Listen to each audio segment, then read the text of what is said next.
Mon intérêt pour l'art africain, il est assez minime puisque j'ai eu l'occasion de voir quelques expositions, mais c'est assez anecdotique et en l'occurrence, c'est la première fois que je vois ce type d'œuvre. J'ai vraiment pris la statuette brute, sans contexte, sans histoire et c'est assez intéressant de voir qu'il y a quand même très vite des sensations qui sont assez directes vis-à-vis de l'œuvre, ne serait-ce que par rapport à ses formes, par rapport à sa texture, la bouche avec les membres, la façon dont les proportions sont déformées ou gardées dans certains cas.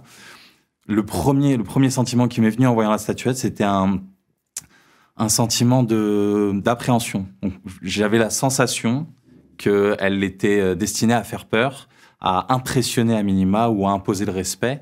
Donc c'est une sensation en premier lieu qui n'était pas négative, mais très brute et très violente au prime abord. Plus tard, j'ai appris que la signification de la statuette était, en fait, la statuette était la représentation d'un ancien chef de clan et que ces statuettes étaient en général l'héritage qui appartenait au nouveau chef de clan. Donc chaque ancien chef de clan disposait de sa statuette avec sa représentation, lui servant à asseoir son autorité, mais aussi à servir à célébrer certains rituels dans le clan ou auprès du peuple, entre le roi et ses sujets ou avec l'ensemble du peuple.